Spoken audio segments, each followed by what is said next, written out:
Est-ce une liberté en plus ou une liberté en moins?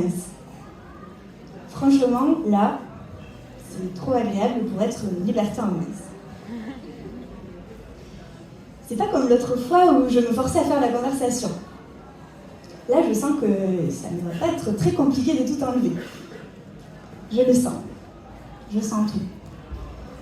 D'ailleurs, c'est étonnant cette manière de tout sentir.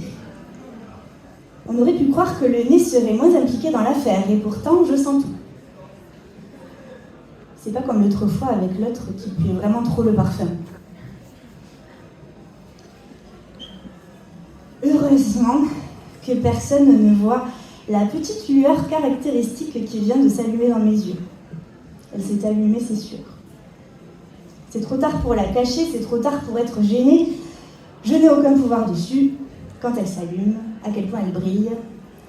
Je n'ai pas la maîtrise sur cette humidité savamment disposée. On est vraiment peu de choses. Et là, je suis mal barrée, parce que c'est le moment où je commence à croire que tout est possible. Ou à oublier, ou à espérer. Ça dépend de quel degré de spiritualité on adopte. Mais comment ça pourrait être une liberté en moins de croire que tout est possible? Imagine. On veut la même chose comme ça, mais plusieurs fois de suite. Imagine. On veut la même chose comme ça, mais toute la vie. En théorie, c'est possible, puisque dans l'état où je suis, tout est possible. Mais il ne faut pas trop que j'y pense à la théorie. Ça me théorise. Je suis déjà théorisée. Imagine, ça tourne mal. Ou pire, ça continue. Je te préviens, je ne serai jamais l'accessoire de ta vie d'intérieur. Je te préviens, tu ne seras jamais mon occupation conforme et réparatrice. C'est beaucoup trop demander à un simple être humain de remplir tout ce vide. Imagine qu'un jour on s'engueule en public à cause du prix du pain et de sa teneur en gluten. Imagine que tout ça se termine entre quatre murs dans les cris d'enfants stressés en dette affective.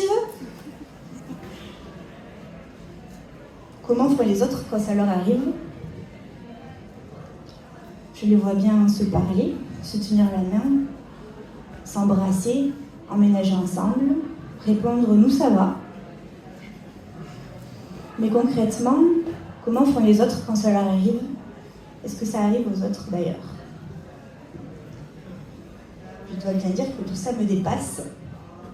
Je dois bien dire que les drames en tombent.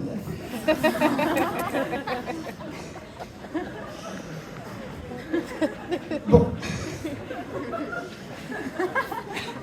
J'ai encore pensé à trop de trucs en même temps.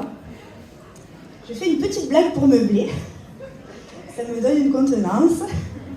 T'entendre rire, c'est presque comme t'embrasser. J'adore vraiment t'entendre rire, c'est fou. Ah oui, visiblement, j'aime vraiment ça. Ah ok, c'est reparti, visiblement, c'est reparti. Et voilà qu'on fait des choses pas très souvent représentées dans les œuvres de fiction grand public. Il y a ce quelque chose qui commence de moi. Je vois bien que ça part de moi. Et puis je suis comme ça. J'ai une tendance à l'initiative. Et après ça s'éloigne, enfin ça se rapproche. En tout cas, ça s'échappe et ça revient avec un peu de toi. Puis avec beaucoup de toi, et je me rends compte que ça commence aussi de toi. J'avais pas capté tout de suite, désolée, j'étais occupée avec les odeurs. Difficile de se dire qu'il faudra revenir à la vie sociale après ça. Soigner son apparence, travailler sur des projets, parler avec d'autres gens. Mais tu as raison, on verra plus tard. C'est souvent plus tard qu'on voit. On verra plus tard la répartition des tâches. La répartition des tâches sur les draps.